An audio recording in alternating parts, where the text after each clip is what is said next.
Maintenant la séance. I call this meeting to order. I have some high-quality reinforcements this morning. Before we get started, the entire team, as you know, the Senate adopted C-13 without any amendments. They're not really liberals anymore, they're independents. There you go. So congratulations to the entire team, because it made a lot of headlines and we invested a lot of sweat in that legislation. Welcome to meeting number 64 of the Standing Committee on Official Languages of the House of Commons. In accordance with Section 108(3) of the rules and the motion adopted by the committee on April 21st, 2023, the committee is continuing its study on the growth of Francophone immigration in Canada. I inform the committee that all MPs and witnesses were able to do the necessary connection test before the meeting. There is one witness that is pending that had a time conflict, but hopefully they'll still be able to appear virtually. Everyone on the screen has done their sound tests. To ensure the proper functioning of the meeting, I would like to remind you of a few rules before taking the floor. Wait for me to name you. If you are participating by video conference, click on the microphone icon to activate your microphone. Please put yourself on mute when you are not speaking. Concerning interpretation, for those who are on Zoom, you have the choice at the bottom of your screen between the floor, English or French. For those in the committee room, as you know, there are earpieces and you can choose the desired channel. I would remind you that all comments by MPs and witnesses must be addressed to the chair. And now I would like to wish a warm welcome to our witnesses. One moment, please.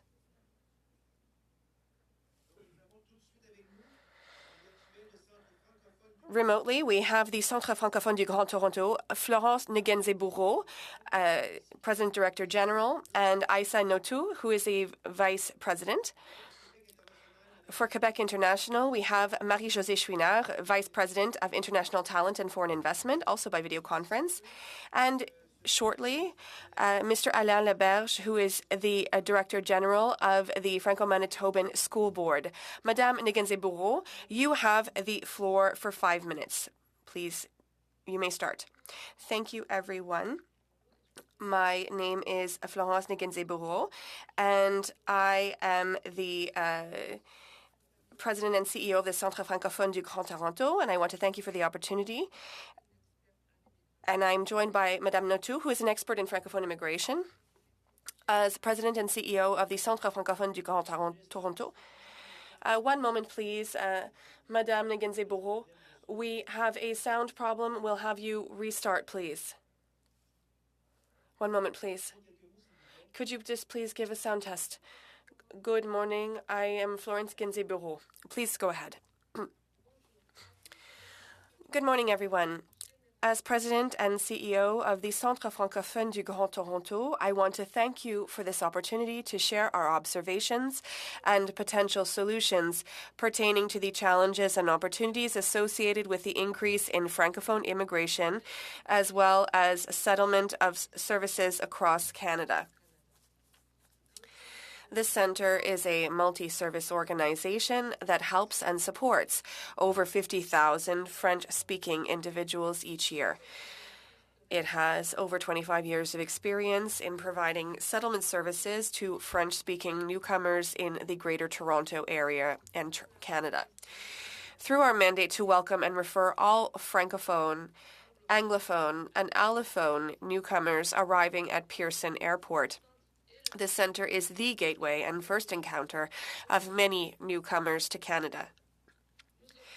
We also offer a wide range of complementary services to help newcomers integrate, including legal aid, directed by Aïssa Notou, who is joining us today, employability and entrepreneurship services, primary and mental health care, and housing support, and a wide range of services that newcomers arriving in Canada might need. As a result, the centre has a unique view of newcomers' needs and service issues along the continuum.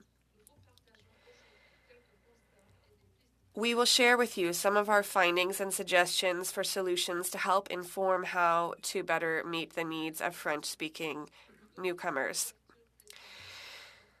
Since the opening of services at Pearson in 2019, and we are very grateful to the federal government for giving this mandate to Francophones, we have noticed challenges in accessing immigration services across the continuum services. For example, French-speaking newcomers to Pearson are not aware of or have not obtained services prior to arrival, and we have lived experience with that because we're not able to follow the newcomer from their country of origin to Canada. Francophone newcomers who have received services at Pearson have not always received enough information about services before their arrival.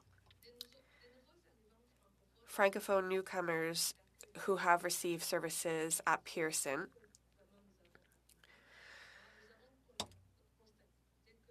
we have noted that they have not necessarily contacted or they don't know settlement services arriving in their destination region. Newcomers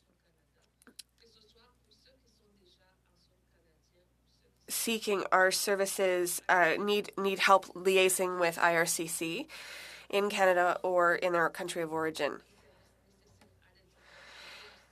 Newcomers seeking our legal services for family reunification report challenges with extraordinarily long waiting times for visas. And there are issues with service providers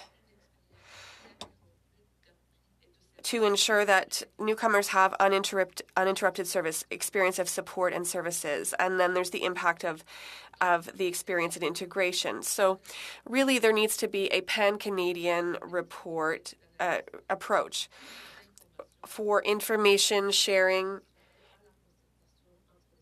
and coordination among services before settlement. And that limits the opportunity of the ability of newcomers to access these services. We recommended an integrated service approach to facilitate access and navigation for Francophone newcomers from pre-departure to arrival and settlement. We need to strengthen data and information sharing between the various stakeholders involved in the service continuum to increase efficiency and support for Francophone newcomers. We need to improve the support offered to Francophone newcomers in their country of origin, enabling them to successfully initiate their journey to settlement and integration in Canada.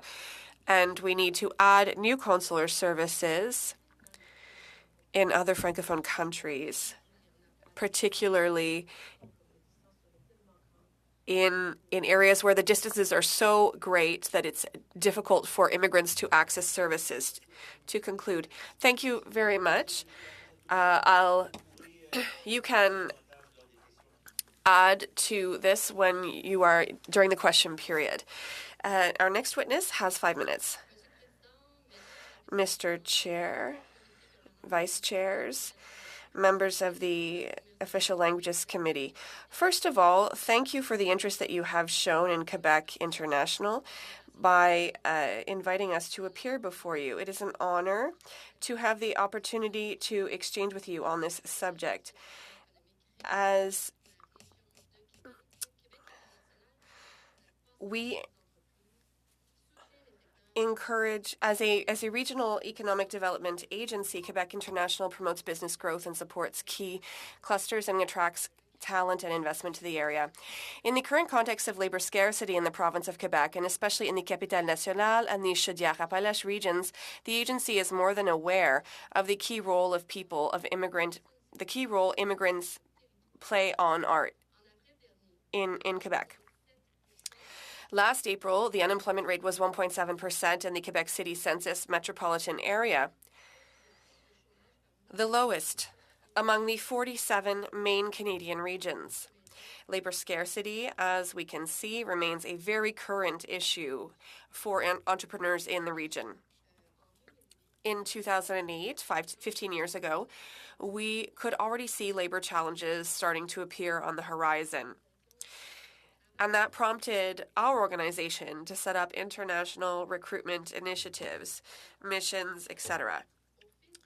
Over the years, talent attraction became one of Quebec International's major mandates. The National Capital Region welcomed 5,300, which represents a 130 increase over the previous year. We see the same trend because Chaudière-Appalaches welcomed over 1,200 immigrants in 2022. Over the past year, 13 of the 17 administrative regions in Quebec reached their highest net international migration rate since at least 2021. This performance shows a distinct trend of regionalization of immigration in the province and is due in part to the foreign talent recruitment activities in a context of labor shortages. As you can see, labor scarcity is more present than ever in several sectors in the region's economy. This is calling on organizations to do enhanced international recruiting. However, employers and candidates face a number of challenges that we are supporting, and I'll give you a few examples. First of all, the rejection rate of visas from French-speaking African countries is a major concern, particularly for educational establishments. Processing times are abnormally long, more than 5 months, for a work permit in Côte d'Ivoire, Senegal, Togo, and Tunisia. Canadian embassies abroad are sometimes competing with the province of Quebec to promote the attraction of French-speaking immigrants outside the province. We have also noted that legal outreach services in the form of individual counseling are not always easily accessible for temporary workers and their families who are in a vulnerable position. Newcomers are often put on a waiting list to access French language services. It would be beneficial to further increase access to French language services before arrival, especially in Latin America, where there is a lot of potential for French language acquisition. The lack of an anchor point for administrative procedures between the two government levels leads to a lot of confusion, especially when regulations change. I believe that these issues should be discussed during this consultation and brought to your attention to help increase Francophone immigration to Canada, and more specifically to the Quebec City region. In conclusion, I would once again like to thank you for listening, and I will be happy to answer any questions you may have. Thank you. Thank you, Madame Chouinard. Mr. Laberge has not yet arrived, is that correct? Is our third witness? Okay, so we'll start with the question round. From the, we will start. How will you manage it with the witnesses who's arriving? Will you interrupt, or add him to the second hour? Can you explain how you're going to add that, manage that? Because we need to know whether we'll get the chance to. I think we just need to focus on those who are with us. But as soon as the other witness arrives, we'll test his sound. So what you're saying is that you'll interrupt the question period as soon as we have a signal that he is connected. The first round of questions will be 6 minutes for each of the political formations. We'll start with the first 6 minutes, which is Mr. Joël Gaudin, our first Vice Chair of the Official Languages Committee. You have the floor. Thank you. I would like to thank the witnesses who joined us this morning, Madame Chouinard from Quebec International, And Madame, I'll try once again. Madame Genzeburo. Is that right? Is that it? Yes, thank you. Genzeburo. Thank you. My question is for Madame Chouinard, who is joining us today to represent Quebec International, which is an important organization for the economy in the Quebec City region. Thank you for being here. I would like to know, economically speaking, Francophone immigration is something that helps our businesses to have a solution for the labor shortage. How many businesses, or can you paint us a picture of the negative impact of the fact that we don't have access to Francophone immigration? Well, I don't have specific numbers to answer your question, how many businesses are affected. We know that when we did a recent survey in a large proportion of businesses that we support, over 80% of businesses mentioned that the shortage of labor shortage was slowing their growth. So in absolute numbers, I can't tell you how much that represents, but statistically, you would expect the labor shortage to have an impact on our economy, and it's slowing growth. And there's some businesses are unable to. They say that they are fully booked. They could expand further, and they have to turn down expansion opportunities because they don't have staff. So it has a real impact on the development of some businesses, and particularly in certain sectors. Thank you, Madame Chouinard. I think, Mr. Chair, the new witness has arrived. So just a quick question. Madame Chouinard, you said 80 or 90% of businesses? It was 80. Thank you. Thank you, Mr. Godin. Mr. Godin, I stopped the clock. Yes, inaudible for the interpreter. So, Mr. Laberge, welcome from the Manitoba Francophone School Board. We will do a quick good morning. Sorry for my delay. Continue, please. No, we need to do a sound test to see if it's okay for interpretation. Can you tell us about the weather in Manitoba? Okay, we'll talk about forest fires. There was a big accident yesterday, and some 15 people died. It was going to a meeting at the casino, and it's really a tragedy. I'm going to interrupt you, Mr. Laberge. Your sound test is acceptable, and we'll also do a sound test with Ms. Ashton. Ms. Ashton, are you there?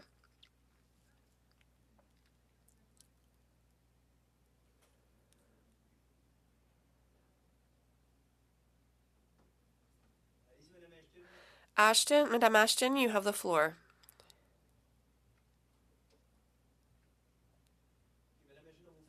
Okay, we'll test you later, Madame Ashton. Mr. Laberge, you have 5 minutes exactly to do your introduction before we move to the question period. You have the floor. Thank you. Thank you very much. I'm Alain Laberge, Director General of the Division Scolaire Francophone Manitobaine, Manitoba's only French-language school division with close to 6,000 students across the entire territory located on treaties 1 through 5 and on the homeland of Louis Riel and the Métis of the Red River. I'd like to thank the Official Languages Committee for allowing me to appear this morning to talk about the opportunities and challenges of increased immigration in terms of settlement needs of immigrants from French-speaking countries. My testimony today is based on 5 equally important factors. The education sector, like many others, is no stranger to labour shortages. In this respect, recruitment is the first important element in the revitalisation of Francophone minority communities.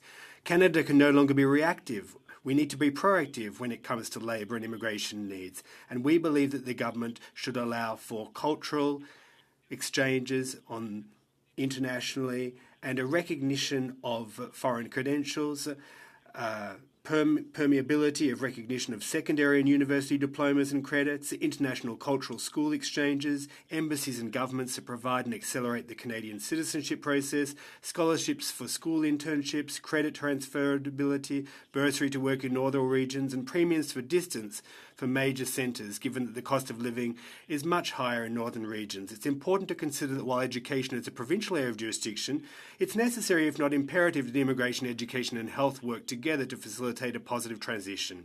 The point of intact is probably one of the most important factors in order to facilitate the smooth integration of newcomers. This should not be limited to the workplace, touring a village, getting to know what services offered, connecting with other francophones in the area to expand the francophone community. Intake and settlement services are too often limited to 3 to 4 weeks.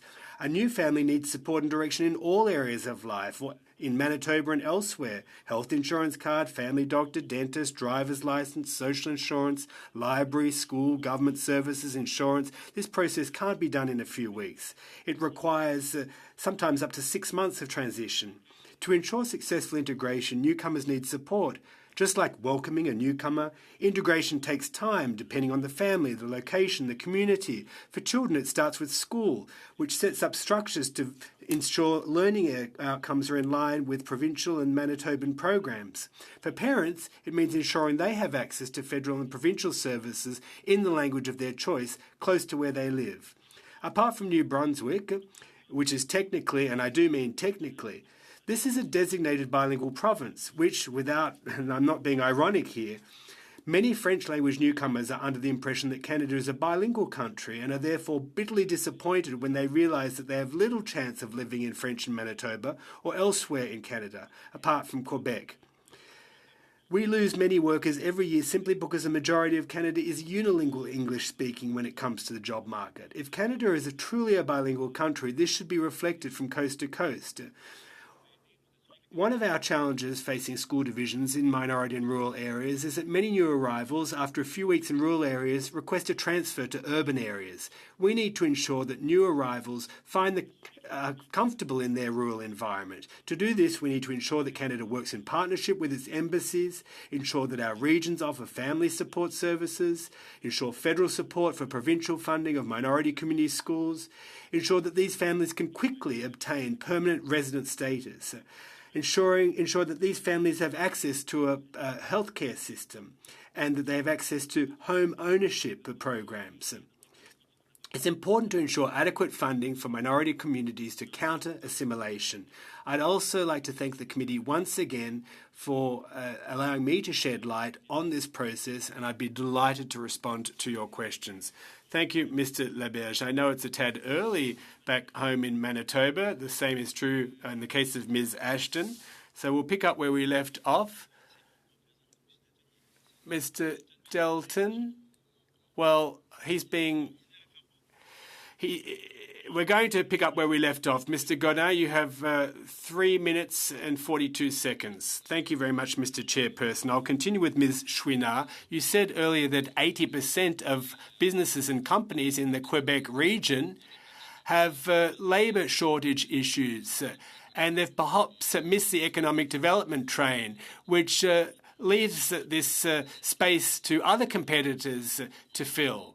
And when one loses the competitive edge, well, it's difficult to get it back after the fact. Have you discussed this issue with other regions? Is it similar across Quebec? I'm sure that you've had some kind of discussion about this with other similar stakeholders and counterparts in Canada. Response: yes, this labour shortage is widespread across Quebec. Many of our economic development counterparts across Quebec often ask us how we operate when it comes to attracting talent. And we have been trailblazers when it comes to the first recruitment missions 15 years ago. And we developed a methodology to support businesses and companies. And so therefore, there's a huge amount of interest. I'm so sorry to cut you off. My time is just so limited. So I have other questions. In your opening remarks, you referred to competition between Canada's embassies and the steps that Quebec is taking. Could you elaborate on that, please? Response: as part of our initiatives internationally, and especially in Francophone and Francophile countries, oftentimes Canada's embassies don't act in a consistent fashion.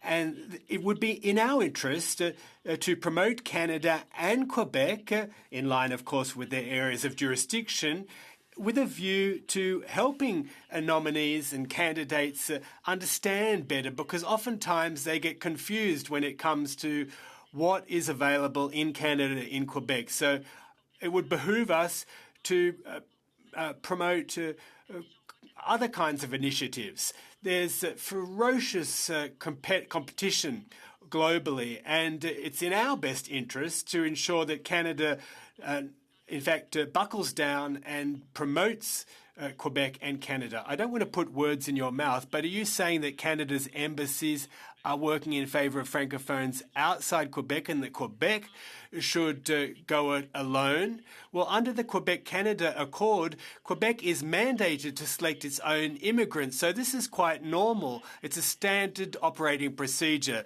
if you will. So I'm not here to talk about the various areas of jurisdiction, but at the very least we should be able to sit down together, act strategically, hand in hand.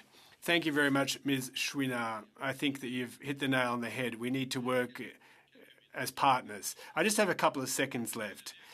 You meet with various businesses and companies on a daily basis. If you had a magic wand and were able to wave that wand and tell legislators what they need to do concretely out in the field in order to make Francophone immigration more effective, more efficient, what would you recommend we put in the legislation? Response: there needs to be greater effectiveness and efficiency when it comes to the processing of entry visas. That's what the federal government really needs to do right off the bat. And there are Francophone pools of immigrants. I think that we need to consolidate and hone our efforts there. I've singled out a number of countries, but I think we've got our work cut out for us.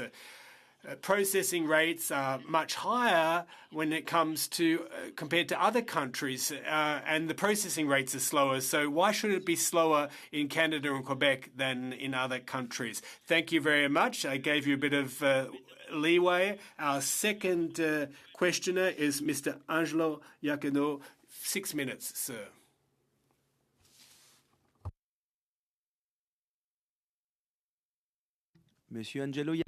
Mr. Angelo Iacono, are you there? Oui, bon matin. Yes, I am. Good morning. Sorry about that. I had many screens open at the same time. Good morning, everyone, and thanks for being here today. My first question is directed at Quebec International. Ms. Chouinard, what are the most effective measures when it comes to attracting French language immigrants, i.e. for Quebec businesses to promote? And a follow-up question, what are some of the shortcomings and difficulties that you face? Well, those businesses that recruit internationally do better when they get support before, during and after the process so that they can ask any questions they have and get the support when it comes to identifying a talent pool that is in keeping with their labour needs. There also needs to support when it comes to the whole issue of immigration and also for intake support for those newcomers in the Quebec region. Now, some of the hurdles are the following. Immigration is subject to constant regulatory change. And in the case of Quebec, it's even more complicated because there can be reforms across a multitude of provinces. In light of that, businesses need even greater support. And there needs to be greater consistency when it comes to processes and procedures between the various levels of government. Thank you. You said that businesses need more support. Who should go about that task? Response, well, I think there need to be grassroots stakeholders. At Quebec International, we've been given a mandate by the government. We are already making headway. We have training, coaching, mentorship programs that we've set up. We've also hired consultants. On the one hand, we're an economic development business, so we've developed close ties with employers, but we're also a not-for-profit, and that inspires confidence and trust. Therefore, we need to work with stakeholders out on the ground. They are able to provide input from all levels of government. My second question is for the Centre francophone du Grand Toronto. When a lot of newcomers arrived in official languages minority communities, what are the major hurdles or barriers that they face when it comes to integrating into their new society? Thank you. I think that we've lost Ms. Nissen-Ganzebourg, so I can field that question. Yes, my internet is having issues, says the witness. When it comes to the needs of new immigrants, let me provide you some of the examples of challenges. In the Greater Toronto region, when immigrants and newcomers arrive, they are welcomed at Pearson Airport, and the lion's share of them do choose Toronto as a host city and settle there. As you're aware, just like elsewhere in Canada, there is a housing crisis in Toronto, and our objective is to help them get a handle on the housing market challenges. So there are intake services that are there to assist new immigrants, including Francophone African immigrants, but unfortunately those welcome centres don't have the required information when it comes to the labour shortage, when it comes to the workplace, and when it comes to helping them integrate into Toronto society. It ain't no easy task. It isn't easy to live in a city like Toronto. Sorry to cut you off. I don't have much time, but you've said that one barrier is housing. What other barriers exist so that we can get a better sense of what the challenges and hurdles are? Please don't elaborate. Please don't go into too much detail, because I'm sure that there will be a follow-up as to your observations. Here are some of the hurdles. Language issues. Many are highly skilled, highly qualified, speak French, but they don't speak English, and so aren't able to fit into the workplace and achieve any success in both official languages. Also, there's the whole issue of getting their children enrolled in French language schools, housing issues, as I alluded to. Many newcomers start off by living in Airbnb accommodation, and they drain their coffers. The bank accounts end up being empty, and they don't have proper well-paying employment thereafter. There's just not enough information when it comes to settlement and integration in Canada. Mr. Chair, do I have any time left? You have 15 seconds, my friend. The Division Scolaire Franco-Manitobaine Express Track is for qualified immigrants, and that is dedicated to immigration outside Quebec. Could you please tell me the impacts of that program on the ground? You can respond to that question, Mr. Laberge, at a later stage. I've got to be fair when it comes to timekeeping. Next round, Mr. Mario Boileau, second Deputy Chair of this committee. The floor is yours, sir. Thank you very much. My first question is for Ms. Chouinard. You referred to global competition and competition between the federal government and the Quebec government. In your opinion, we also ask these questions of the folks from the Department of Immigration. Apparently, it's not within their purview to help Quebec in any way whatsoever. But from what you know, have there been any meetings in order to avoid collateral damage when it comes to the interacting between various levels of government. Response, I'm not really in a good place well positioned to answer that question. But what I can see out in the field is that, yes, initiatives would have been more successful had there been more dovetailing and cooperation. Question, temporary immigration. We're seeing a lot more of that. I don't know if that's in your bailiwick whatsoever, but there also seems to be issues between the federal government and the government of Quebec in that respect. For example, in order to get permanent residency, you have to fork out money to the Quebec government, and then you have to pay top dollar to fill out the federal government's immigration forms. What's your experience in that realm? Response, well, oftentimes Quebec gets a better deal, and in other cases it's worse off. So it depends on the context. Now, the issue is that when there is legislative or regulatory reform at the federal level or at the provincial level, well, then that takes time to trickle down, and it takes time for businesses and settlement centres to get a handle on that. Now, there is an effort to streamline the process and also to ensure that the Quebec government can go about things without necessarily having to prove a labour shortage in a particular operational field, for example. So it's a mixed bag, if you will, and it's highly relative. What's complicated for employers is that they have to navigate and toggle, in a sense, between two systems. On the one hand, they're getting a whole wealth of information from Canada, which complicates the picture for them because they're from Quebec and there's not always consistency. Well, listen, let's talk about Quebec. We know that the federal government funds exclusively English language groups and organisations.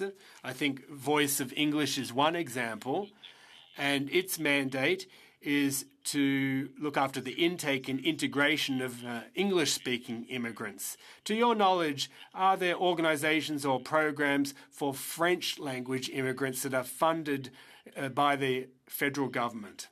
Response. When it comes to intake and integration, Quebec does have many tools that it needs. It's the Ministry of Immigration that's in charge of that, and there's funding that's transferred from the federal government to the Quebec government, and then the Quebec government coordinates intake and integration and has a supervisory role in that respect.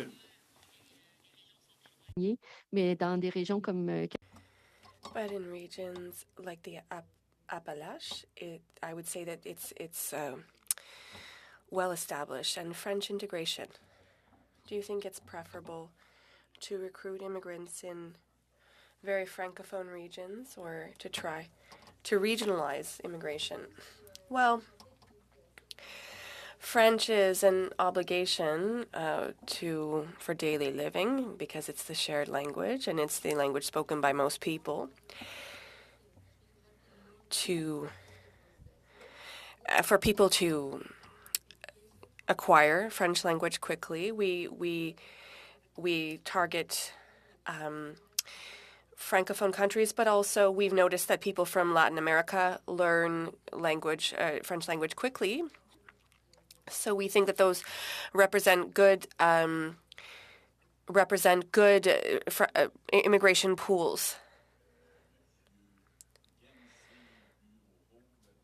For Madame Genzé-Bureau from the Toronto area, we know that in the GTA, it's 6 million people, and only 80,000 people speak French. And only 40,000 use the French as a main language at home. There's no francophone neighborhood as such. People are dispersed, and the assimilation rate is over 50%. So what do you think is the most efficient thing for ensuring that francophone immigrants integrate without losing their francophone identity in the first or second generation. In less than 15 seconds, please. It would be groupings of Francophones. We are working on the development of a village or a neighborhood, Francophone neighborhood, and that is the solution so that Francophones can identify with this area in a sea of Anglophones. Thank you, Mackenzie Bourreau. The next round of 6 questions is for Ms. Nikki Ashton from Manitoba, and we'll do a sound test before you get started. Yes, I hope that you can hear me. I'm very happy to be here with you today. I hope that I'll be able to ask my question. I hope the sound is good. It's good, Madame Ashton. It's working. So you have 6 minutes. Okay, great. Thank you, first of all, to all of our witnesses this morning on this very important study. I am quite disappointed to hear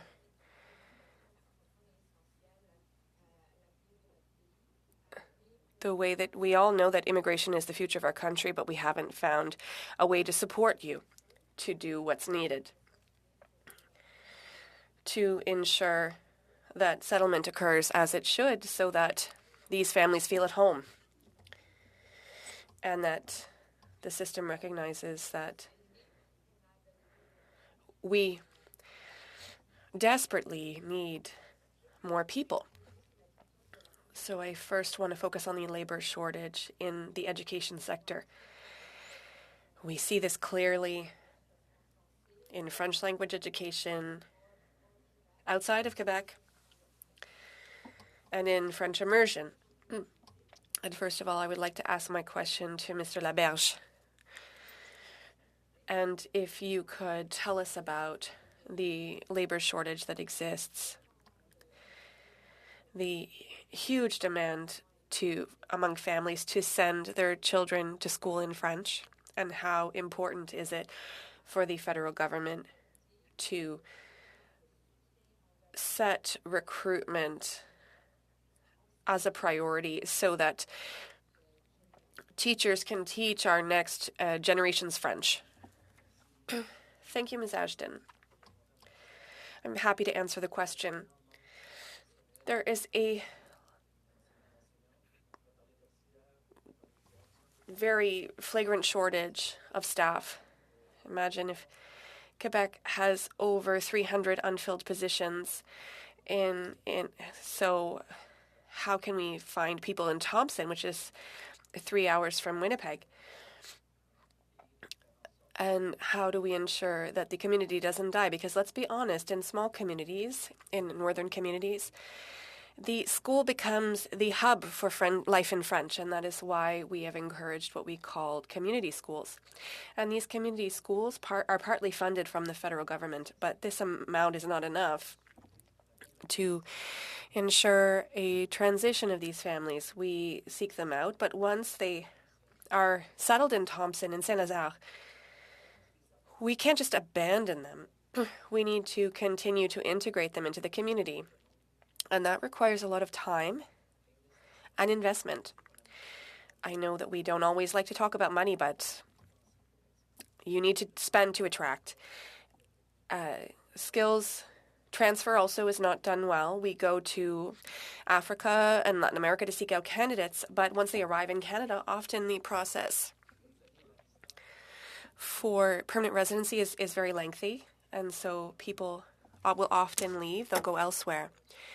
The skills recognition is a real labyrinth. And for the 6, 7, 8 teachers that we might have, we can't give them the status of teacher as long as we don't recognize their diploma. And that often involves going back to university for them. And accompaniment becomes very important.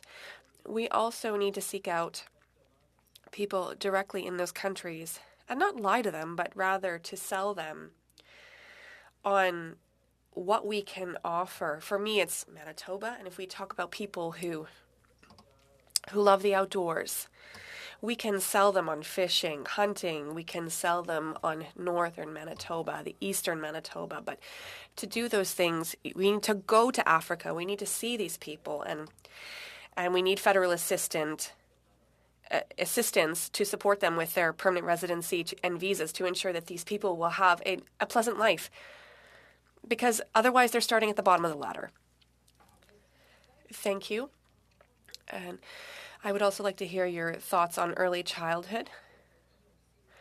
We know that daycares, and French daycares in particular, the demand is on the rise, and there's a labor shortage that is shocking. Can you tell us about that and what the federal government should do? We had to close one of our daycares for a few months in Saint-Georges because we didn't have enough staff.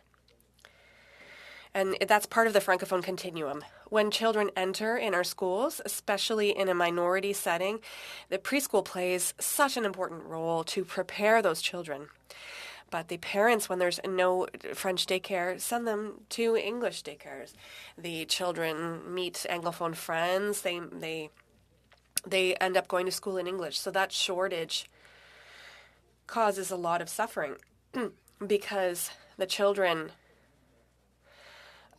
experience this in a minority setting. How can the federal government help? Well, they need to ensure that there are programs so that people can continue to work but also seek out the credits that they're missing in the communities. That's very important because, listen, there are people that we hire who have grade 12, but they have to take courses during the day. So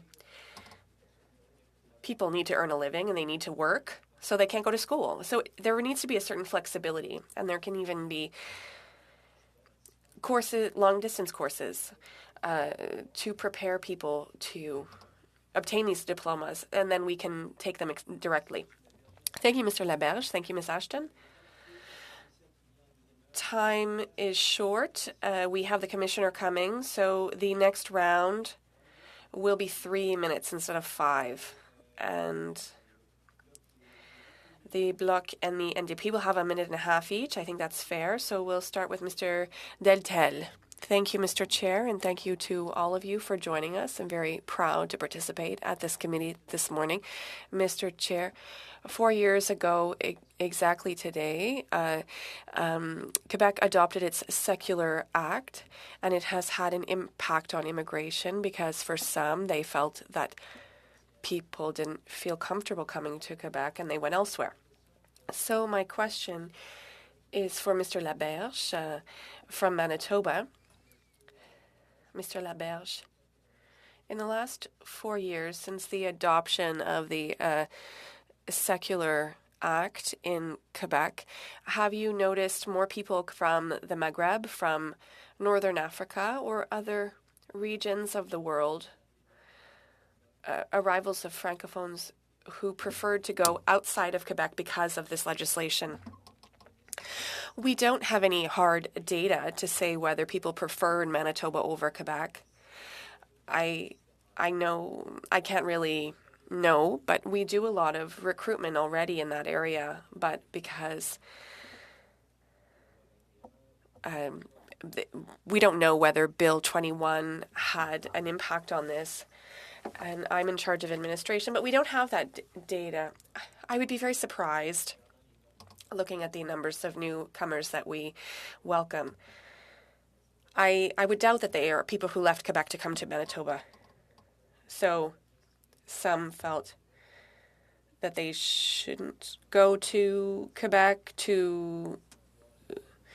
but they didn't look at Bill 21. My question is now, Madame Nzaburo, I'm sorry if I mispronounced your name, in Toronto over the last 4 years, do you think that Bill 21 has had an impact on Francophone immigration? I'll give the question to my colleague, Isa. Thank you. Well, based on the statistics and the data that we have gathered concerning newcomers that we've welcomed at Pearson Airport, but also in resettlement services for newcomers to assess their needs, I don't have statistical data, but I can tell you that when we look at some newcomers who are welcomed at the airport, there was a change. For example, in the data of people who come to Toronto to Ottawa, the North African countries where people wear a hijab, or some African countries, there were changes. We saw Lebanon and Morocco, where there are more people going to Ontario compared to other regions of Canada. Thank you. If you could, I'm sorry, time is short. 3 minutes goes by quickly. Mr. Daryl Sanson, you have 3 minutes as well. Mr. Laberge, I don't have much time, and the chair is strict this morning, so I need to ask questions to you. But I also had questions for Madame Nzebourou, but I'll give her a call this afternoon. Mr. Laberge, it's always a pleasure to see you. We spent a number of years together as directors general of school boards, and I always had a retention team, so when we had someone who came to the school board who wasn't from the region, we always tried to find them a friend so that they could integrate into their community and not leave. That's a good strategy. But I just wanted to say two things, very important things. First of all, the express entry encourages francophones, favors francophones, and that's important. Because specialized labor also favors francophones, so those are good things for the school boards. And also, well, daycares are essential for French schools.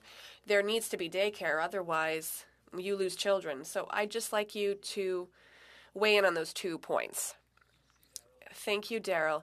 Yes, it's been a while since we saw each other. It's always a pleasure. Daycares are essential. It's really important part of the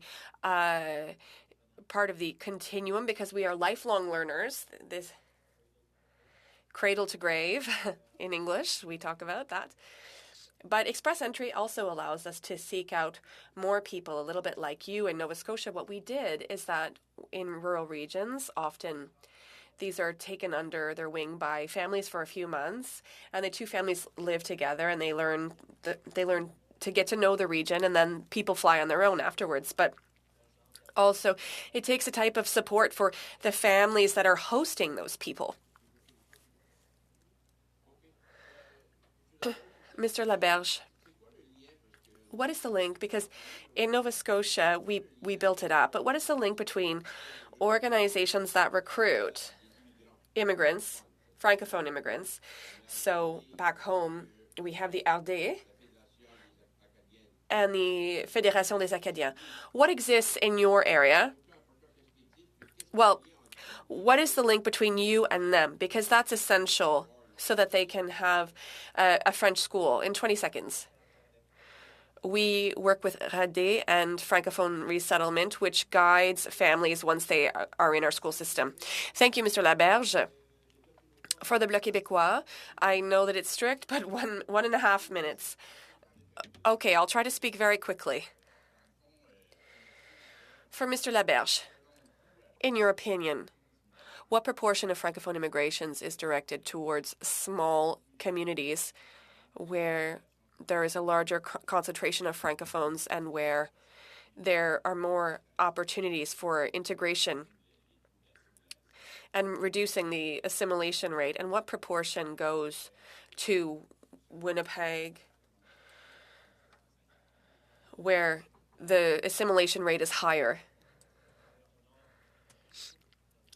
Well, recent data showed that 4% of immigration, of this 4%, at least 3.4% comes directly to Winnipeg in what's called the Winnipeg Belt. So that leaves 0.6% of that 4%, which is now directed to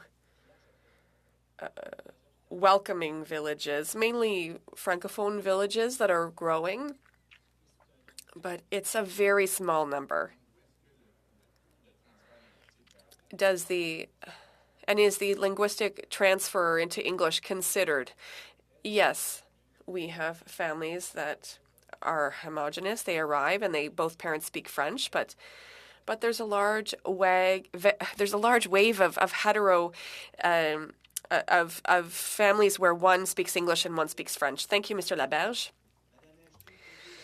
Ms. Ashton, you have 1.5 minutes. Thank you to all of our witnesses, and I'll give the final word to Mr. Laberge from the community here in Manitoba. What's the final message that you would like to share with us? What does the federal government need to do to ensure that we're working with you, with our communities outside of Quebec, to find solutions to the labor shortage, to the needs in our schools and daycares? What would you like to say as a final message? I think it's important to work together. We see that education plays an enormous role, but education without the other sectors that are more federal in nature, if you think about health, immigration, we need to work together. That's key. Second, there also need to be programs that encourage the regions. We don't really have a program that says, well, you'll have a quality of life that is very high if we settle you in Saint-Lazare or Thompson. We don't highlight that type of situation, which means they all go to Winnipeg. But we are working very closely with Francophone Settlement to create these welcoming villages, and we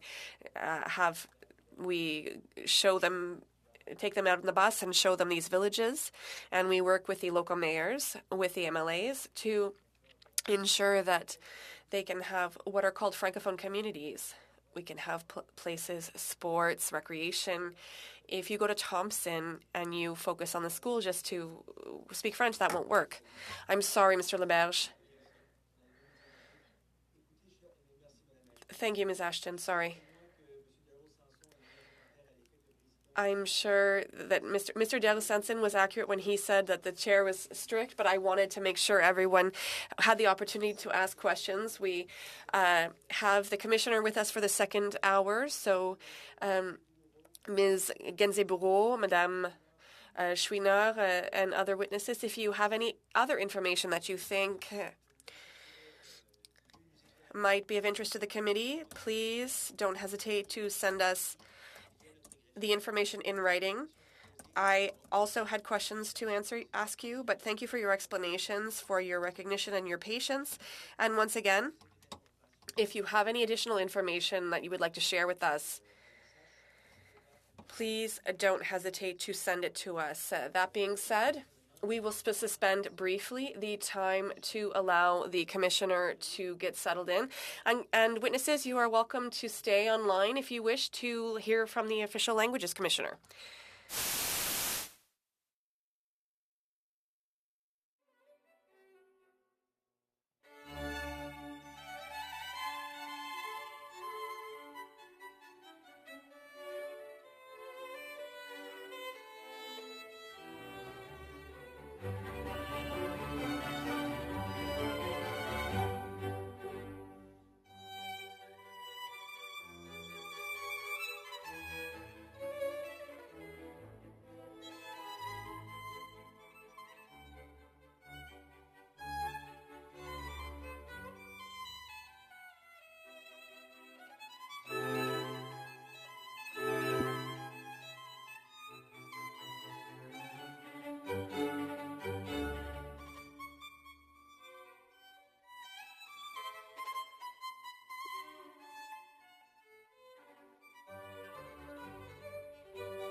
Nous allons maintenant entendre.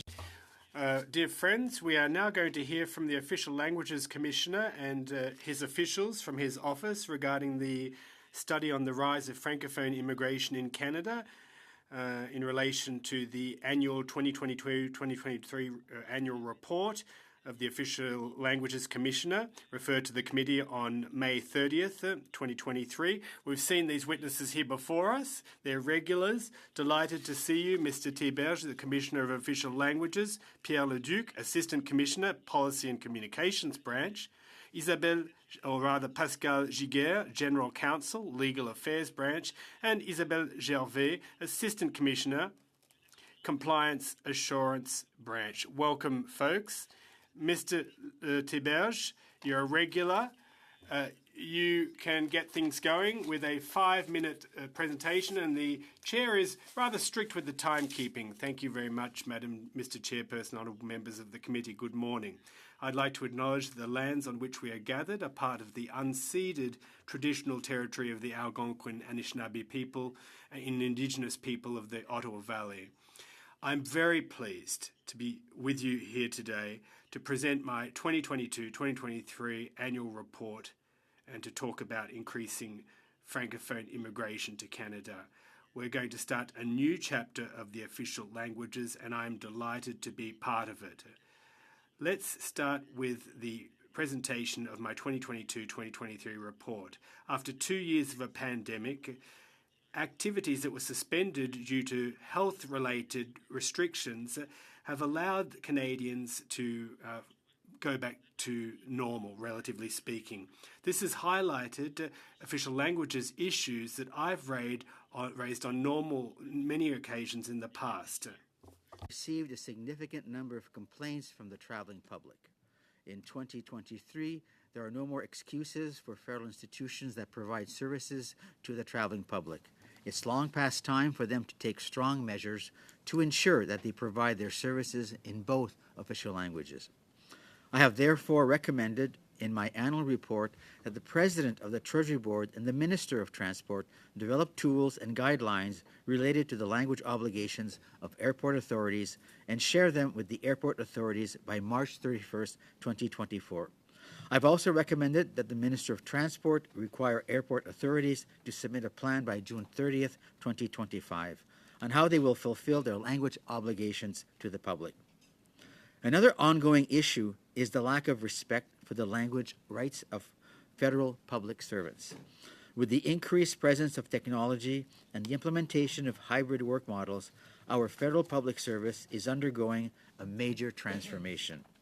However, we can't let the language rights of public servants fall by the wayside.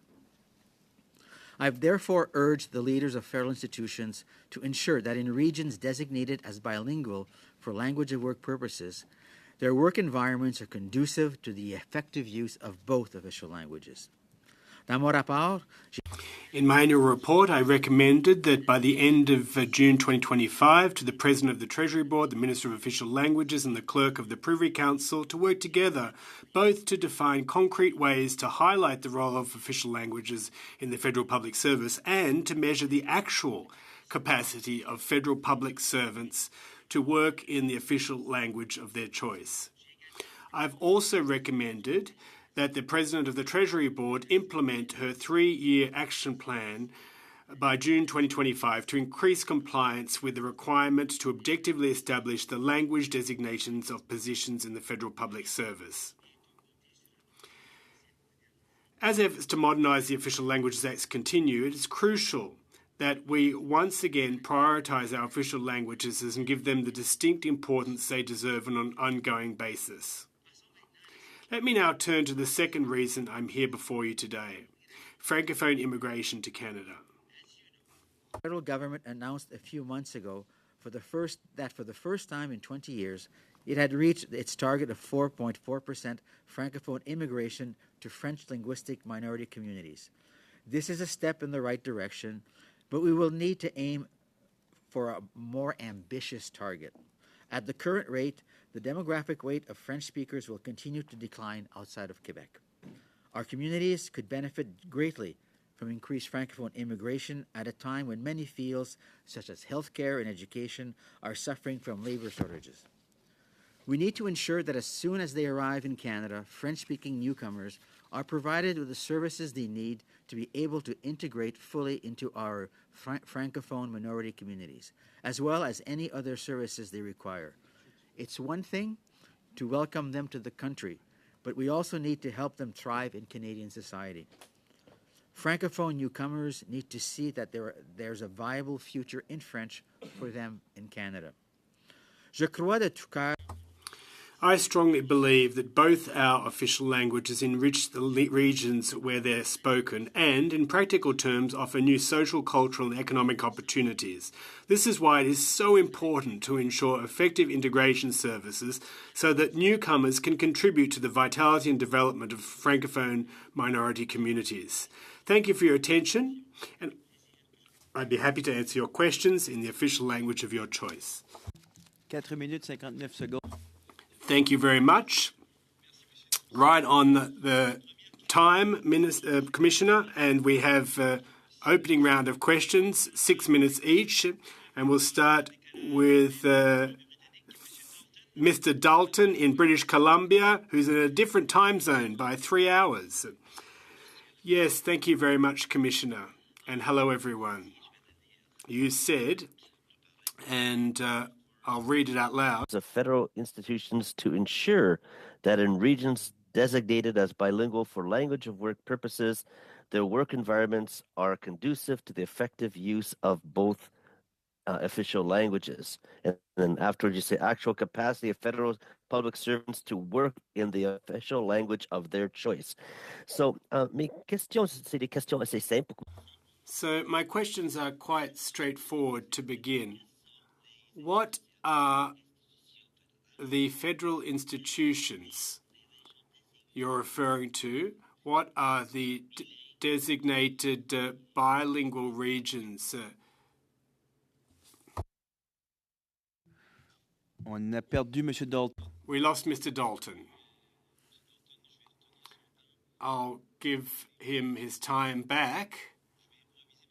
He spoke for 1 minute thus far. Ms. Lalonde, would you like to ask your question? Go ahead. You're on mute, Ms. Lalonde. I'm sorry about that. I pushed the button, but it didn't work. Listen, it's always delightful to see you, Commissioner, and an honour to have you with us and to listen to your testimony. Commissioner, you referred to an historic moment where this legislation, Bill C-13, was finally enacted. It was long awaited by many of us across French Canada. Now, in this legislation, you know full well that there's an obligation for Francophone immigration policy with targets and objectives. So I would ask you, Commissioner, to talk, if you would, about the repercussions of that obligation that is now included in the legislation and make any suggestions you might have. Response: Francophone immigration is crucial to the development of our official languages communities. Now, statistically speaking, the relative demographic weight of Francophones is dropping vis-à-vis the majority. So it's all the more important to include in the legislation an obligation to fully develop this policy. Going forward, there will be an obligation to develop a policy and francophone strategy when it comes to immigration. Now, what's noteworthy here is that in the Official Languages Action Plan, there is a funding envelope for francophone immigration. So clearly, the action plan dovetails well with some parts of the bill. And this is crucial. At some point, we discussed the fact, on multiple occasions in fact, that if we don't have the funding to implement this policy, well, it's not worth it in the first place. But one thing's clear. When I look at the immigration file, I'm not an expert, but what I realise is that immigration is a hugely complex field. Who are immigrants in Canada? Whether they be economic immigrants, refugees, economic immigrants, temporary workers, students on student permits. This amounts to a huge pool of immigration candidates, doesn't it, for permanent residency? One thing is clear. The obligation written into the legislation attests to the government's willingness and desire to develop a francophone immigration policy, a fully fledged one. Now, one thing is clear here. What I'd like to see come about is an immigration strategy that is at the same time holistic and also separate, entirely separate and discrete from the overall immigration policy. Now, the IRCC has a lot of tools at its disposal. I've noted rather, that it has a lot of discretion when it comes to determining who the immigrants will be to Canada. Thank you very much. Well, you started to paint a picture of what the tangible solutions are. You referred to, how should I put this, an historic envelope of $4.4 billion in our Official Languages Action Plan, and of how important concrete investment is for Francophone immigration specifically. Could you please give us some insight? You've painted the broad brushstrokes, but what recommendations would you make for those new investments when it comes to Francophone immigration? I know that you don't claim to be an expert, but you have a lot of insight when it comes to what's going on the ground on a daily basis. So perhaps some tangible input as to how we could proceed. Response. First, I see immigration as a continuum. From the selecting of candidates through to immigration, intake, settlement of these newcomers in the country. It's a long, drawn-out, protracted process. We need to ensure that our settlement organisations have the resources they need to properly support those newcomers in their new communities. The cornerstone of that is housing. Now, recently, I took part in an immigration conference that focused almost entirely on housing. Where are we going to house these newcomers? How are we going to give them the language tools that they need so that they can fit in to their new workplaces? If they aren't able to be integrated into their new communities with the help of those programs, they will leave those communities. And we've seen this occur across a number of regions. Clearly, people are looking for a sense of community. They don't want to feel isolated within the community that they settle. Therefore, it's important to have a critical mass of immigrant newcomers across our many communities.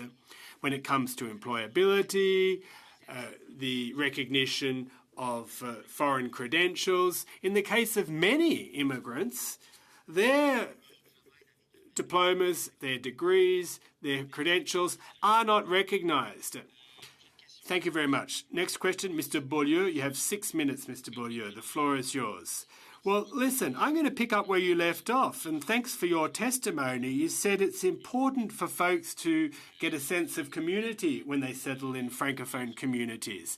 And immigration isn't in any way regionalised in terms of objectives.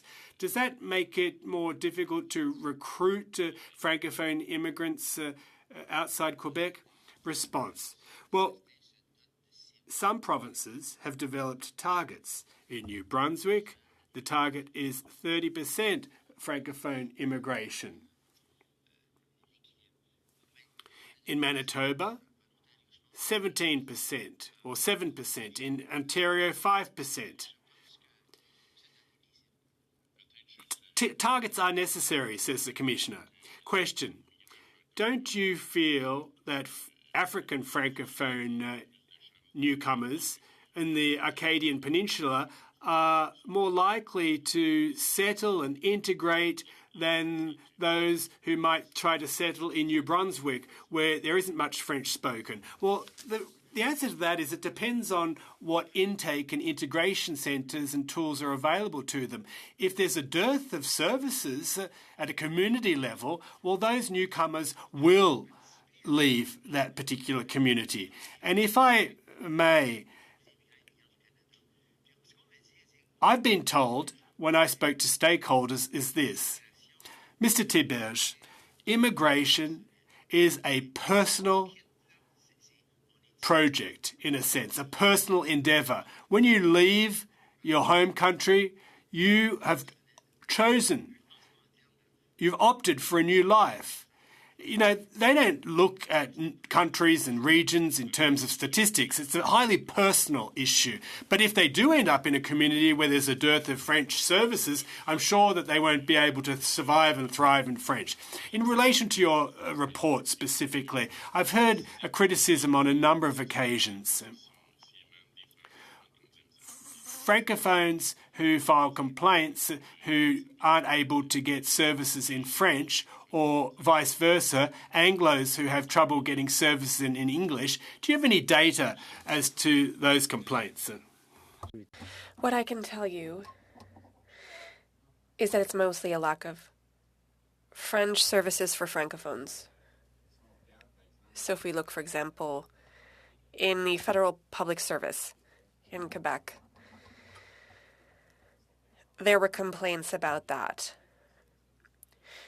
These are mainly Francophones who have a hard time working in French.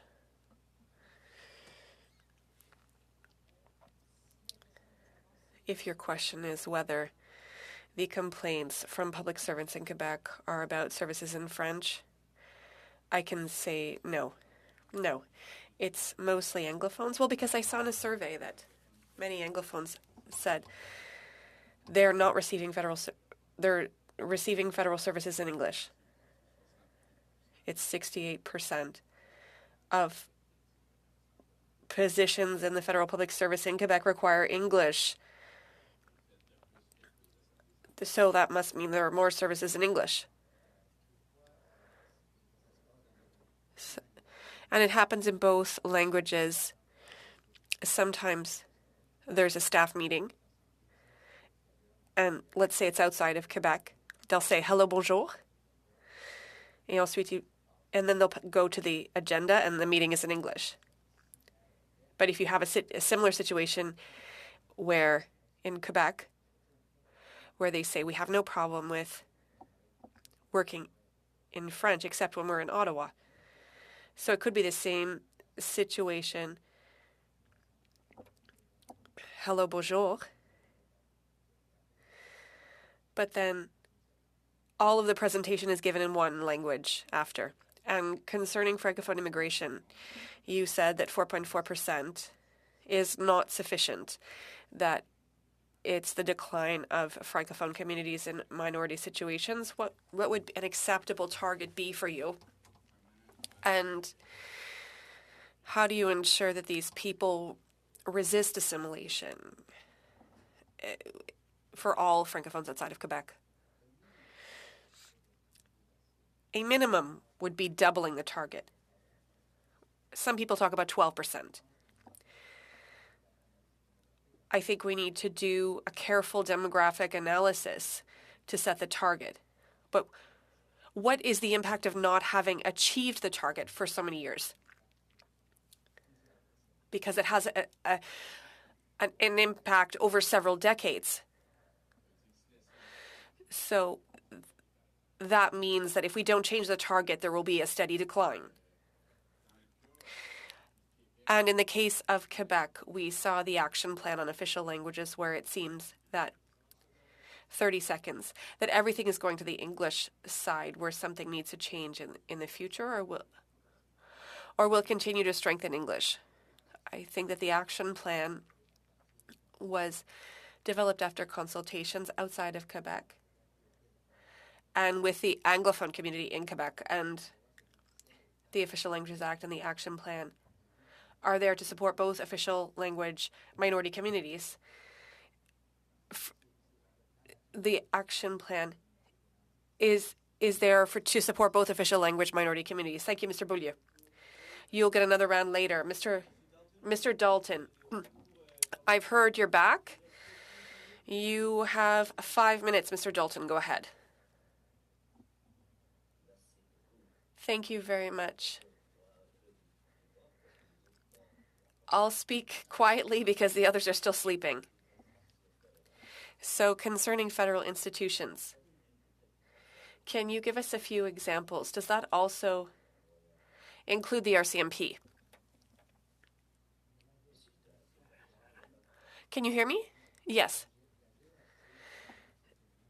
The RCMP is a federal institution that is subject to the Official Languages Act. And historically, we always receive a good number of complaints about the RCMP. Yes. And the other institutions, transportation, airports, can you tell us the others? For the millions of viewers at home. I can't name all the federal institutions. Okay. And the bilingual designated regions, is it the cities, or can you tell us what are the bilingual designated regions, especially particularly in BC? Bilingual designated regions are mainly the NCR, Montreal, New Brunswick. There are none in the West. Okay. Okay, I just wanted a bit more clarity on that because is there a need for effective language, be it French or English? I would like to know whether it was also for federal institutions here in BC. I know that we need to offer service in French in federal institutions, but is that also the case for Francophone workers? Do they have this privilege, well, not privilege, but right to speak their official language anywhere in Canada? There's a distinction to be drawn between federal institutions subject to the Official Languages Act that offer services in official languages and the language of work in bilingual designated areas. So what we would like to do is that regardless of where we work, you need to be able to work in the official languages of our choice. And what we've noted is that regardless where we are in Canada, there is work to be done about the use of French in the workplace. We see that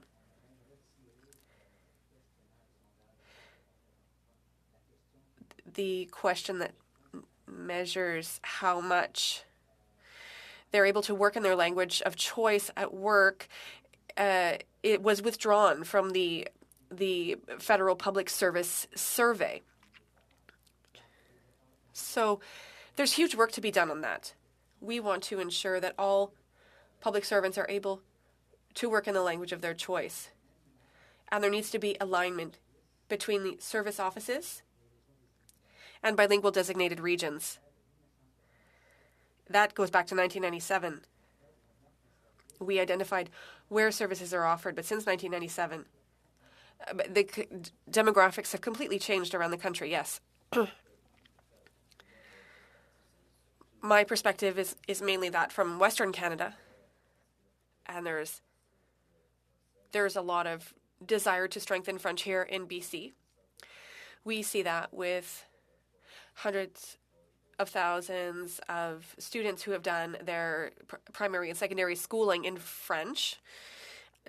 So it's always a challenge to develop that community, even if we have hundreds of thousands of students that have followed this path. But here in Vancouver,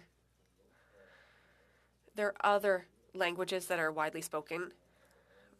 Mandarin, for example, Tagalog, Punjabi. There are hundreds of thousands of people that speak those languages as well. 15 seconds. But you spoke about 4.4%. The 4.4% target is insufficient.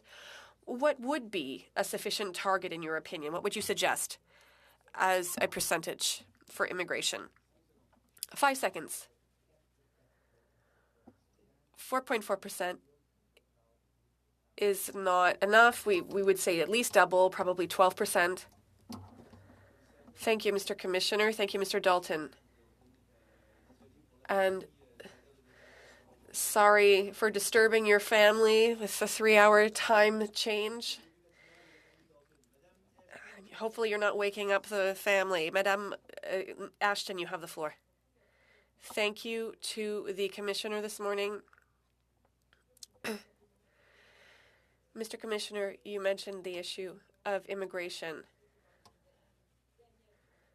I know that in a former life, you were involved in post-secondary education, and you are aware of the labor shortage in the French education sector. Outside of Quebec, obviously.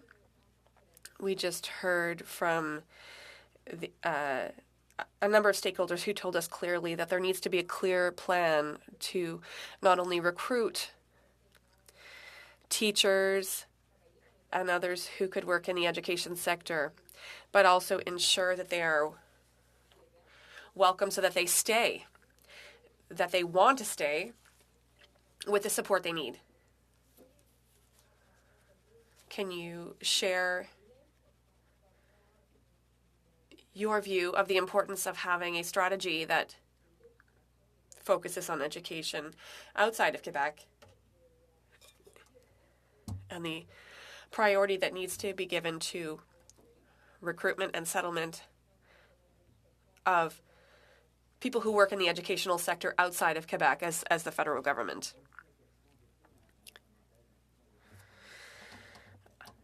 I mentioned the labor shortage in education.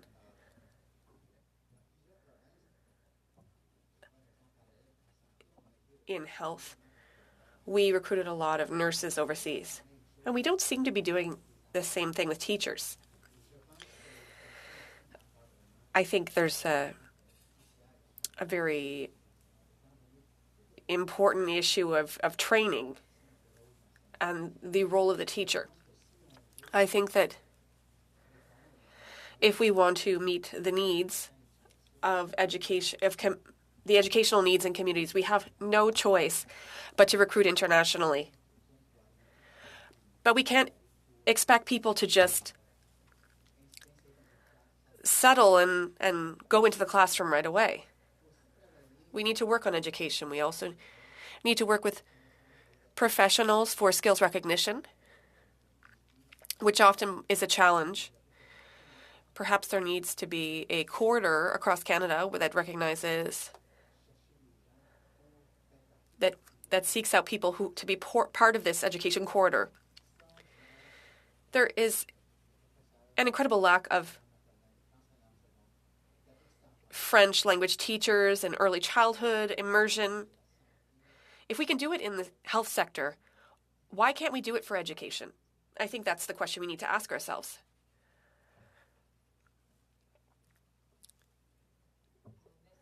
Thank you very much.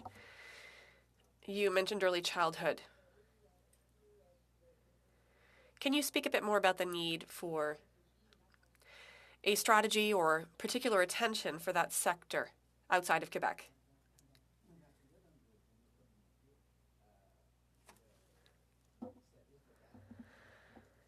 Daycare in early childhood is often not available in the official language of one's choice. I'm thinking particularly of French. If we want to ensure the acquisition of a minority language, we need to start as early as possible.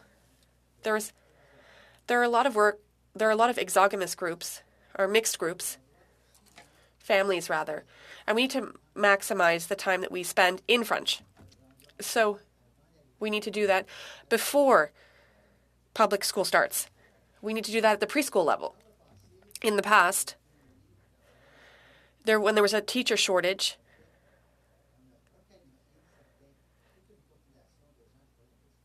people who worked in early childhood were requalified to work in the schools.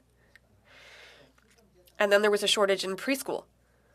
So just the way we found teachers, we need to seek out people to support us in early childhood. And in my opinion, there should be a corridor throughout the country to seek out these people in early childhood, because the work that we do in early childhood will bear fruit at school. Thank you. And quickly, I would like to change the focus. You talked about Air Canada and complaints made to you. We know that last night Bill C-13 was adopted by the Senate. So shortly, we hope, you will have new powers through this legislation concerning Air Canada. Do you think that there will be administrative penalties applied to Air Canada if it does not assume its language responsibility?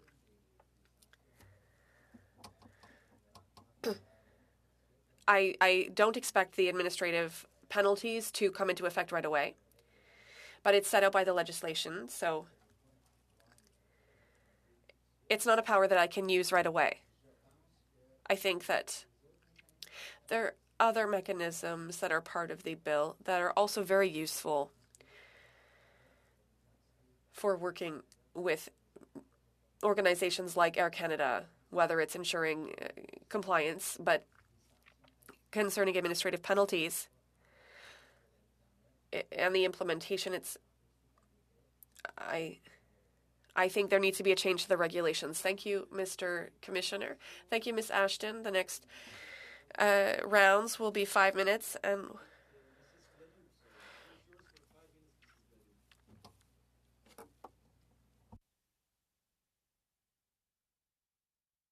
we can't hear you.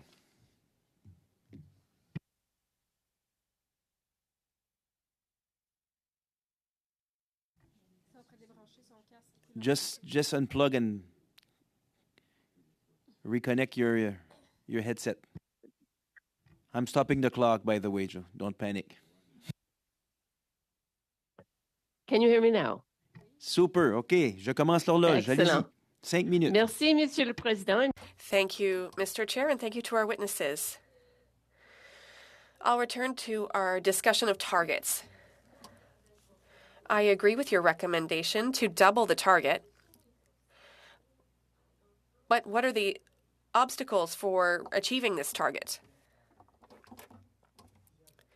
There are a number of obstacles, or have been a number of obstacles in the past. I think, first of all, we need to ensure that we recruit candidates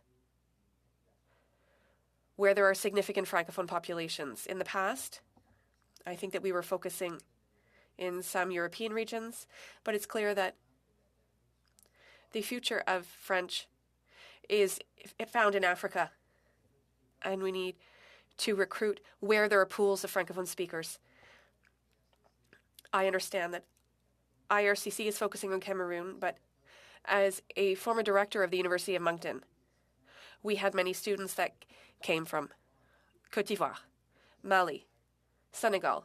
So, first of all, We need to seek out people where there are potential candidates, pools of potential candidates. Secondly, how do we ensure that the process is more efficient and effective?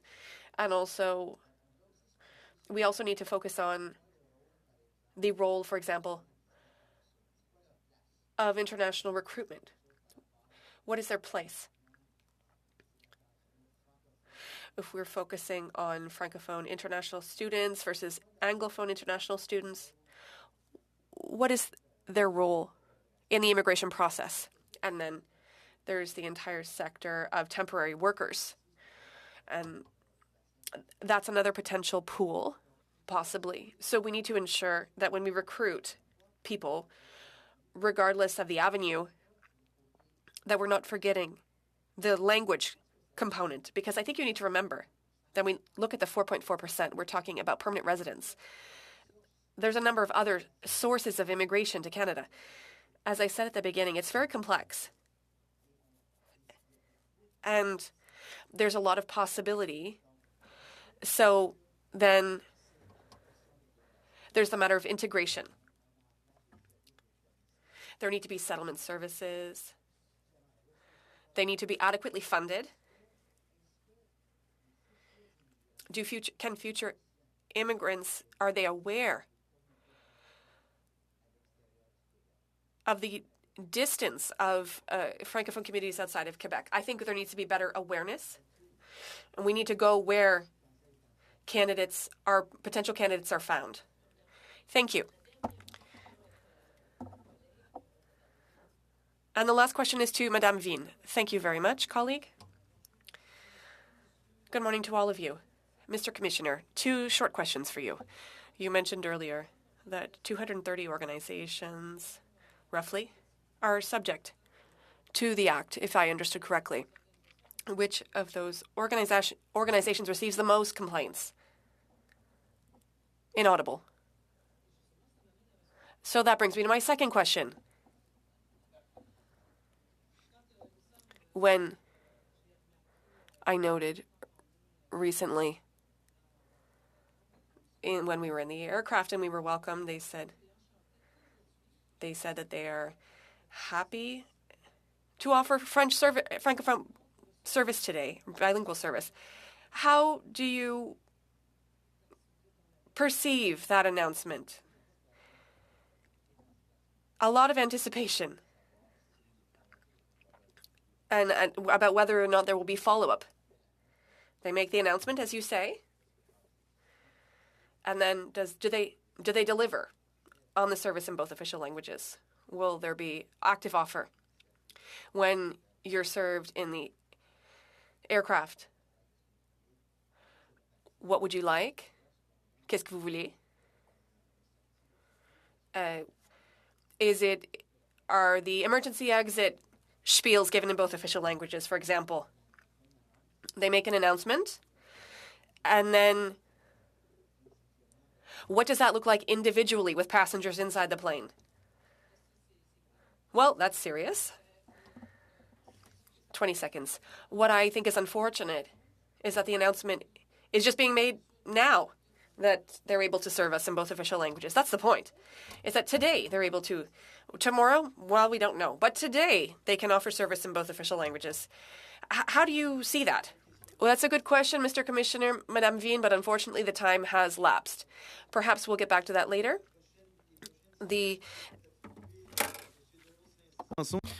Sanson, the floor is yours for 5 minutes. Thank you very much. I have a lot of questions, but I'll give you 30 seconds to respond to my Conservative friend. I don't want her to get used to this kind of treatment, but in response to the question, says the Commissioner, it's quite straightforward. They just shouldn't say, oh, we're grateful today to be able to offer services in both official languages. It just should be the norm. Well, thank you very much. I'd like to take this opportunity to thank you and your team, Commissioner, for the hard work that you've done, you continue to do. I know that your testimony helped a lot with C13, and finally the bill was enacted. My colleague asked about the additional tools that you'll have at your disposal. We won't touch on that yet. When it comes to the designation of regions, Magdalen Island, which is a small island, should be designated. There's a high proportion of Francophones there, but that's just a bit of a challenge for you. And I'm saying it somewhat facetiously. But listen, two important things here. First, as rector of the University of Moncton, as you said, you ensured that there was a high intake of Francophones and immigrants. And I know that a lot of universities do recruit a lot of Francophone immigrants as students. Is there an action plan to integrate them with express entry and other programs? It's getting easier to get permanent residency. What are the efforts being taken to retain these folks here in Canada? Well, I'm not sure of the specifics from one university to the next, but if you want to keep foreign immigrants here in Canada and make them permanent residents, you've got to start right off the bat when they arrive in the university in their first year of tuition, and they start to initiate contact with the local community. And unfortunately, that isn't systematically the case. In the case of many Francophone institutions, both tertiary and secondary, well, foreign student tuition amounts to a very sizable portion of their funding. So there is a pool there. Yes, there's a huge pool, a lot of potential, but perhaps we should focus in on that. You spoke about early childhood and education, that they are the cornerstones. And I know that as Director General of the School Board in Nova Scotia, I doubled the numbers in one single year by introducing an early childhood program such that these students could learn and use their language on a daily basis actively, and that was hugely successful. Response. Clearly, when we want to increase a Francophone student population, well, it all starts with early childhood. We need to ensure that kids are able to master the minority language so that they can study successfully at schools. This is a parental choice based on the resources that are available to them. If there are no early childhood resources, probably they won't enroll their kids in kindergarten in French because they won't be able to financially. We're fully aware of that, fully cognizant of the importance of early childhood. But we need additional financial and human resources. As I said earlier, many of these early childhood workers end up getting upskilling, and they become teachers, and there's a labour shortage, a real dearth of workers in the early childhood field across the country. Manitoba, British Columbia, Saskatchewan. We need more early childhood workers, and IRCC could develop fine-tuned programs to assist in that regard. Question. When it comes to integrating, language and culture are the key, aren't they? Not just at the point of entry, but when it comes to offering education, quality education in French. Well, yes, if you provide good education, good community services, integration will be more successful. 15 seconds. Thank you very much for your hard work. What a wonderful day. Bill C-13 is now legislation. Our kids and grandchildren will benefit for decades to come. I think all of this is crucial. Yes, we don't have all the data from the census. There's less data, but at least we do have data that will help us for the upcoming decade. So thank you very much. Thank you, Mr. Sanson. Now listen, we have now for 2.5 minutes each, Mr. Beaulieu, Ms. Ashton, starting with Mr. Beaulieu. The floor is yours, sir. In your opinion, in order to maintain Francophones' demographic weight, those who use French primarily at home, should that be an official language's objective in and of itself? Well, when it comes to Part 7 and immigration, I think that if we want to maintain and, in fact, get back to the conventional or traditional demographic weight that has dropped over the years, it strikes me as being imperative that we need to maintain this concept of mother tongue. And I think Part 7 does provide the means to achieve that. Well, what about mother tongue and the language spoken at home? Is that a key and valid indicator? Response. Well, the language that's spoken at home, it's a highly complicated indicator. It depends where you are and who you are. Are you an immigrant? Are you of French stock? Are you part of an hexagamous family? Are you mixed language family? It's one of many indicators. Question. In Quebec, we look at all the indicators that typically paint the same picture. Statistics Canada 2001, whether it's be mother tongue or language spoken at home, and all the slew of indicators, there is a steep decline, and that much is evident.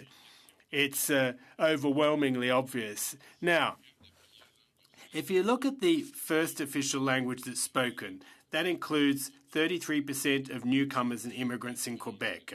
If you look at the new indicator, how do you call it, for potential demand? Well, it's even higher than that. In Quebec, we believe that in order to maintain Francophones' demographic weight, nothing more than that, 90% of newcomers will need to be integrated and speak French. Now, the federal government uses an indicator that refers to 33% or more of Francophone immigrants in Quebec. You know, what can be done to avoid a demographic decline in Quebec of Francophones? You have a short time frame, Commissioner, to respond.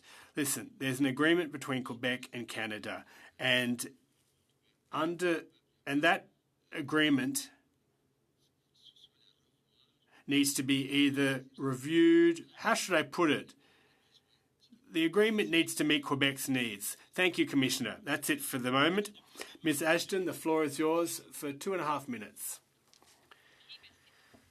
Thank you. I'd like to come back to the issue of Air Canada.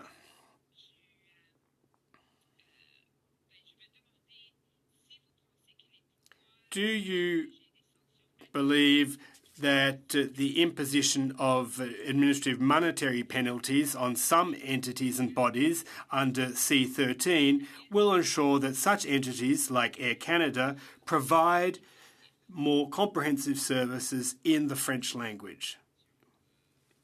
Response. Well, it's my fond hope that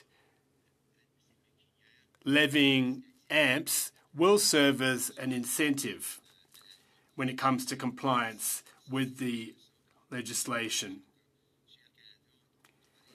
But more needs to be done. At Air Canada, they need to promote a culture of official languages, particularly the French language. So it's a good tool, but that said, I'd like to be able to enter into compliance agreements with Air Canada, to issue orders when necessary, and only at the end of the day can entertain the possibility of sanctions, but we're a far cry from that yet. You have a minute left, Ms. Ashton. Well, yes, very quickly on the public service. Can you hear me? You can't hear me? Yes, no, we can hear you. You spoke about French in the public service and about immigration. Do we need to better support French in the... Well, we need to better support French in the public service, but does that in some way tie into our needs in terms of immigration, that we need to better recruit and support Francophone immigrants, i.e. if we invest in French, we support French in the public service, does that in some way tie into support offered to Francophone immigrants? Quick answer, Commissioner. Clearly, insofar as possible, we need to support folks' language skills. Now, if people aren't able to use their second language or their mother tongue even, their language skills deteriorate. But I'm not sure I fully understood your question. Unfortunately, Ms. Ashton, we've run out of time. Thank you very much, Commissioner, says Ms. Ashton. We don't have enough time for another round. So as chair, let me ask this question. We know that C13 will soon receive royal assent. How will the Commissioner's office gear up for this new overhauled and modernised act, this new role? You've got a new feather in your cap. How are you going to go about things? Well, a year ago, we struck a special task force that is dealing with the impact of the legislation on the Commissioner's office. What will be the ramifications of these new powers that are in the hands of the Commissioner? What will be the impact in terms of customer relations, in terms of resources on the ground? We're working on a multi-pronged plan. Now, as soon as there's royal assent, we'll be making a submission to the Treasury Board for funding for implementation, followed by a second funding grant to have that as recurring ongoing funding. Right now, we don't play the role of mediator. There's going to be a lot more court cases. There's going to be more lawyers involved, unfortunately. Well, whether it's unfortunate or fortunate is another question. But we're gearing up, and it's my hope that in the fall, when Parliament comes back, we'll be able to present our new plan to you. Well, we're very much looking forward to that, says the Chair. This modernisation of the Official Languages Act was long overdue. I know you're going to hit the ground running and already in the throes of preparation. Now, that said, to all our witnesses, thank you for your invaluable contribution and time. We've got heavy artillery, and I'm going to call this meeting adjourned. Thank you very much.